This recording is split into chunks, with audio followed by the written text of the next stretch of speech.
when I was thinking about this, because at the time I thought it was about as likely that like plants had consciousness, and then I realised I was like, I think that having looked into this, I think that the chance that plants have consciousness is probably higher than like most people do. I still think it's really small. And I was like, oh, they have this like negative, positive feedback response, these responses to their environment, something that looks, it's not a nervous system, but it has this kind of like functional like, equivalence. So this is like a long-winded way of being like, these, basically AI is this, it has an entirely different set of problems with consciousness because it's structurally different, it didn't evolve, it might not have, it, it might not have the equivalent of basically a nervous system.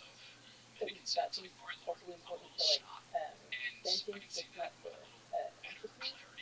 At the same time, it has all of the like language and intelligence components that we normally associate probably with consciousness, perhaps like erroneously.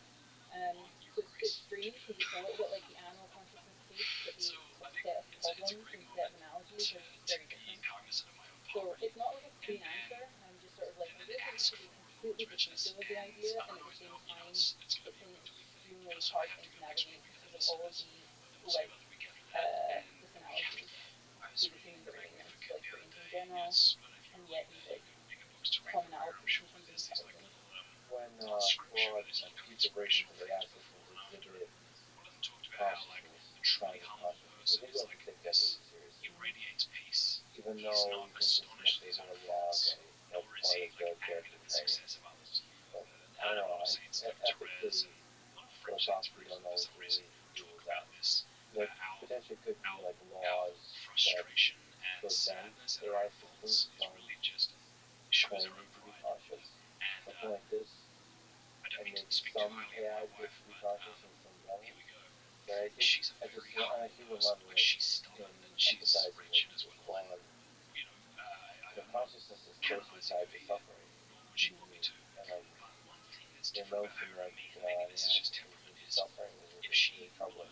Yeah. I don't know. I don't think it's trivial to just say robots are tools. Yeah. I think it's an opportunity for us to contend with like what it means to be conscious, what it means to feel suffering. That's distinctly different than the same kind of question about animals. There's some totally tiny. Yeah. I mean, there's a couple of things. One is that, and I don't think this like fully encapsulates what matters, but it does feel like for me, like I've said this before. I'm kind of like I like my bike. I know that my bike is just like an object. But I also kind of like want to be the kind of person that like if I'm annoyed, like hits like this object. There's a sense in which like, and that's not because I think it's like conscious. I'm just sort of like this doesn't feel like a kind of it doesn't exemplify how I want to like interact with the world. And if something like behaves as if it is like suffering, I kind of like want to be the sort of person who's still responsive to that, even if it's just like a Roomba and I've kind of like programmed it to do that. I want to like get rid of that feature of myself. And if I'm totally honest, my hope with a lot of this stuff, because maybe I am just like a bit more skeptical about solving the underlying problem. I'm like, this is we haven't solved the hard problem of consciousness. Like I know that I'm conscious, like I'm not an elementalist in that sense. But I don't know that other beings are conscious. I think they are. I think there's a really high probability they are. But there's basically just a probability distribution that's usually clustered right around yourself, and then like it goes down as things get like further from you. And it goes immediately down. Like I can't see what it's like to be you. I've only ever had this like one experience of what it's like to be a conscious being. So my hope is that we don't end up having to rely on like a very powerful and compelling answer to that question.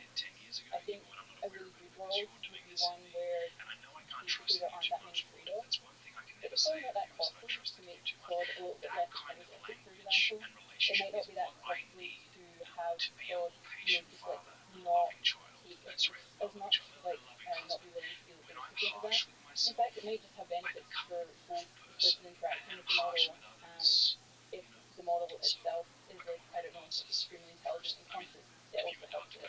So that's my hope. If we live in a world where there aren't that many trade-offs here and we can just find all of the kind of like positive sum interactions that we can have, that would be lovely. I mean, I think eventually there might be trade-offs and then we just have to do a difficult kind of like calculation. Like it's really easy for people to think of aviation as saying like, let's exhaust the areas where it's basically costless to assume that if this thing is suffering, then we're making its life better. And I agree with you. When a human is being used in an AI system, I think the obvious near-term negative effect is on the human, not on the AI system. So we'll have to kind of try to construct an incentive system where it should be behave the same, just like as you were saying in prompt engineering, behave towards like you would the other humans. It's just good for the soul.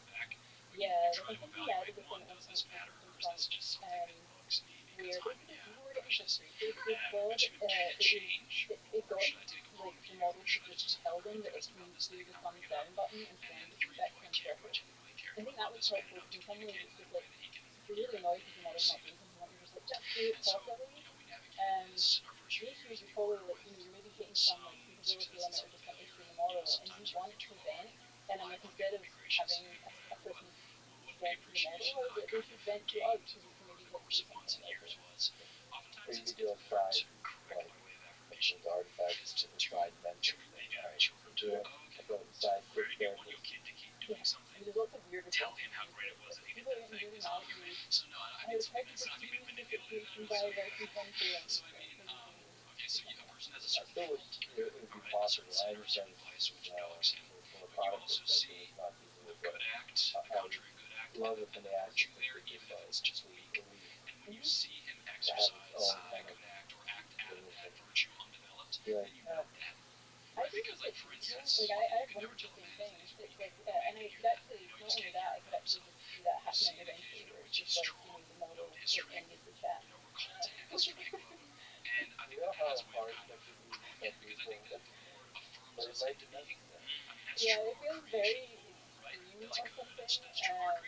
Like, the only time I've ever really thought this was, I think that there was like I'm trying to remember, this was possibly a while ago, but where someone just like kind of left the thing in draft, like knew it was working, the thing in draft with frogs, and frogs were like getting more and more frustrated, and they're like, why are we like, and I was like, no, I just like started and just been like, I think that an error has happened and you've left this thing running, and I'm just like, what if I just stop talking now, and if you want me to start talking again, actively tell me or do something, but yeah, it's kind of hard. Like, I feel really sad. It's like I was chatting with Bobby, but just was like, I'm done. That would be a special point test moment in the process.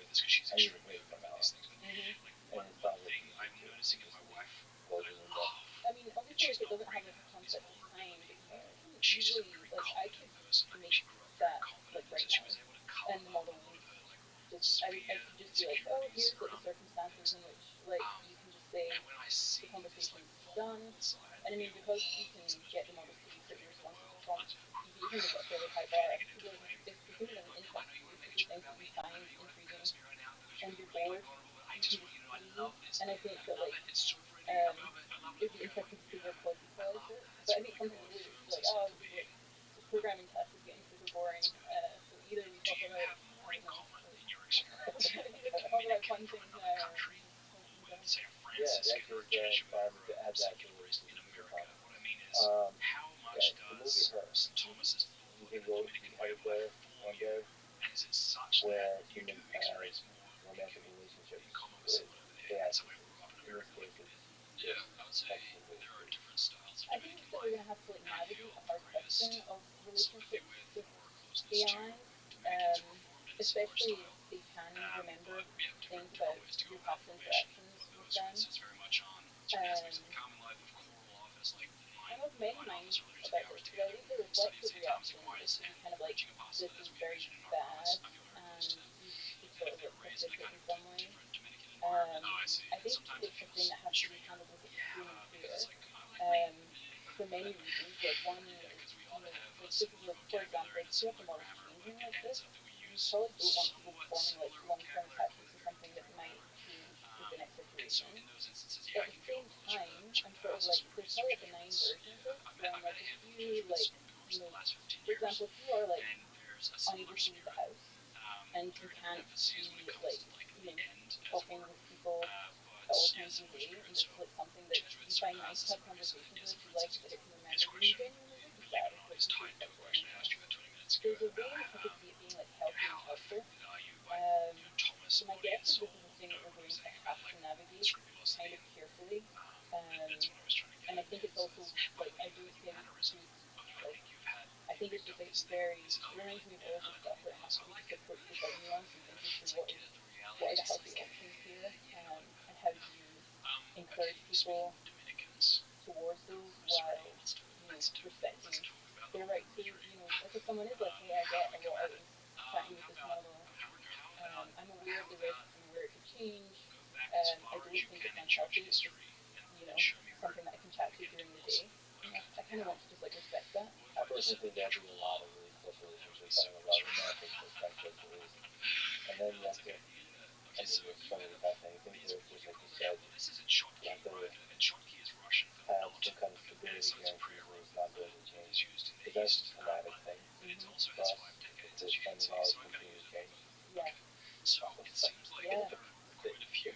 Yeah, so like, I mean, to me, that's just a fascinating exploration of a perturbation to human society that will just make us think about what to as well. I think it's also the only thing that I've thought consistently through this as like a maybe not necessarily an elucidation, but a thing that's really important is that the models are always like extremely accurate with the human about what they are.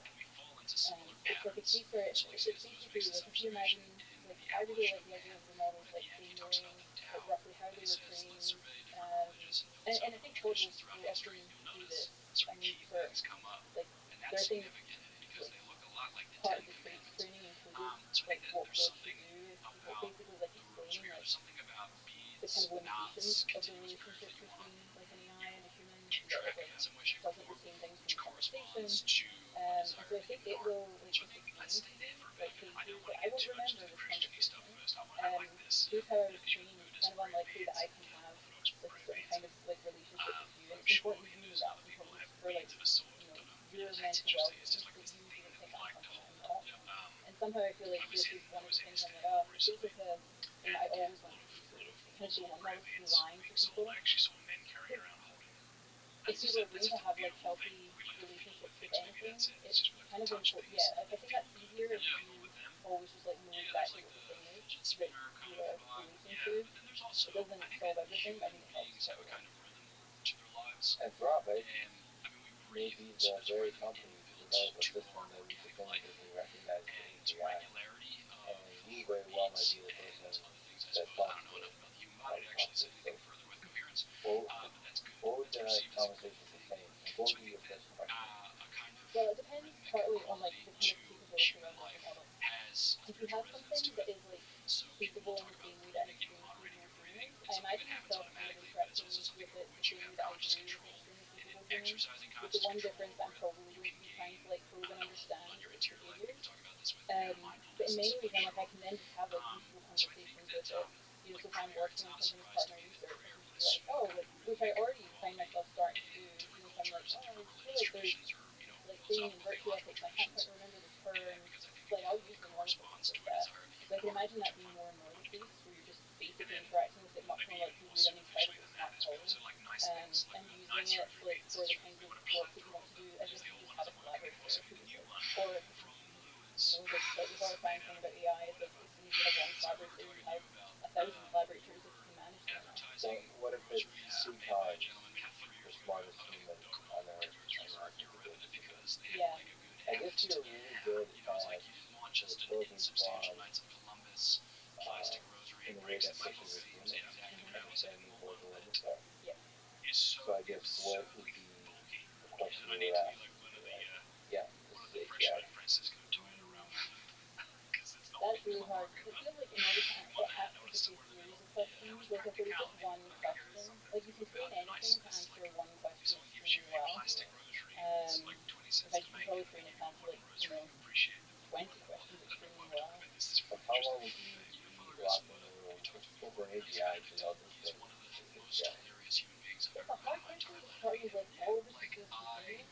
Like if you put me in a room for 5 minutes, I'm like I just have high error bars, and like and then it's like maybe it's like both the probability increases, the error bars decreases. I think things that I can actually probe the edge of human knowledge of. So I think this was philosophy a little bit.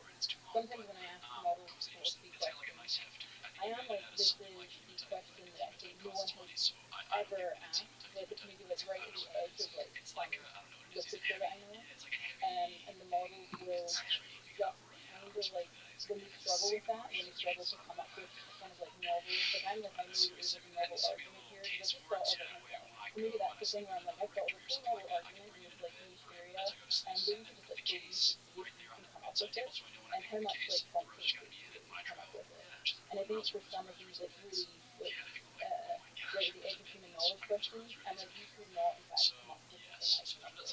I think if I just took something like that where I like kind of know a lot about an area and I came up with a novel issue or a novel like solution to a problem, and I gave it to a model and it came up with that solution, that would be a pretty moving moment for me because I would be like, this is a case where no human has ever like it's not, and obviously we see this with like more kind of like we see novel solutions all the time, especially to like weird problems. I think people overestimate novelty isn't like it's totally different from anything that's ever happened. It's just like this is can be a variant of things that have happened.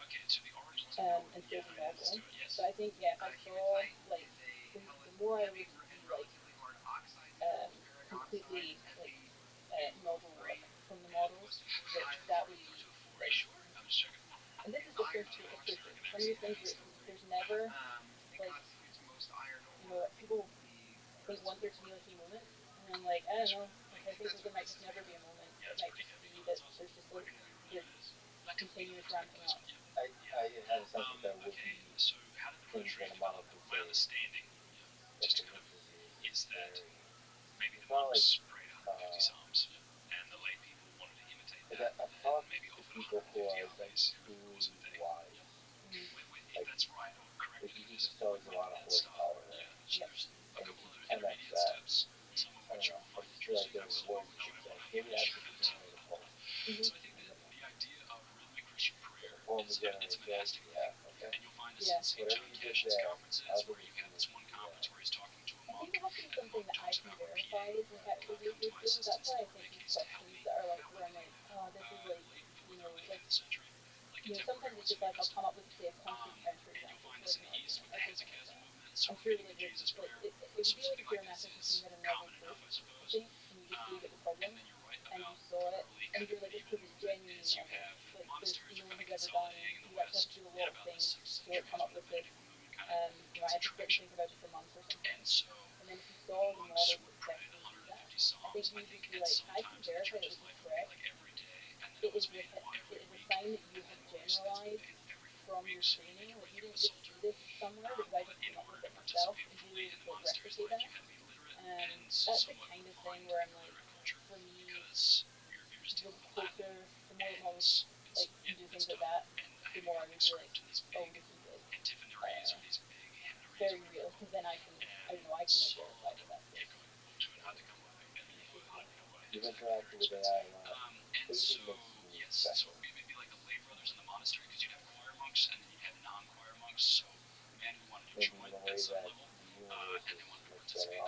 they were in it, and that we should definitely survive and spread throughout the universe. Yeah, it's interesting because I think like people focus so much on intelligence, especially with models. Like intelligence is important because of what it does. Like it's very useful. It does a lot of things in the world, and I'm like, you can imagine a world where like height or strength would have played this role, and I'm like, it's just a trait like that. I'm like, it's not intrinsically valuable. It's valuable because of what it does. I think for the most part. Things that feel, I'm like, personally, I'm just like, I think humans and like life in general is extremely magical. We almost like to the degree that I don't know, like not everyone agrees with this, and it's funny, but we have this like whole universe, and there's like all of these objects. There's like beautiful stars, and there's like galaxies, and then I don't know, just like on this planet, there are these creatures that have this like ability to observe us, like, and they are like seeing it, they are experiencing it, and I'm like that. If you try to explain, like I'm imagining trying to explain to like, I don't know, someone for some reason they've never encountered the world or science or anything. And I think that nothing is that like everything, with all of our physics and everything in the world, it's all extremely exciting. But then you say, oh, and plus, there's this thing that is to be a thing and observe in the world and be kind of like inner cinema. And I think they would be like, hang on, wait, pause. You just said something that's like is kind of wild sounding. And so I'm like, we have this like ability to like experience the world. We feel pleasure, we feel suffering, we feel like a lot of like complex things. And so and maybe this is also why I think I also like hear a lot about animals, for example. I think they probably share this with us. So I think that like the things that make humans special, insofar as like I care about humans, is probably more like their ability to feel and experience than it is like them having these like functionally useful traits. Yeah, so to feel and experience the beauty in the world. With the stars. I hope there's other alien civilizations out there, but for sure it's pretty good thing. And they're having a good time. They're just having a good time watching us. Yeah. Well, thank you for this good time of a conversation and for the work you're doing and for helping make the law to do conversational content. Thank you for coming. Yeah, Thanks for listening to this conversation with Amanda Aslan.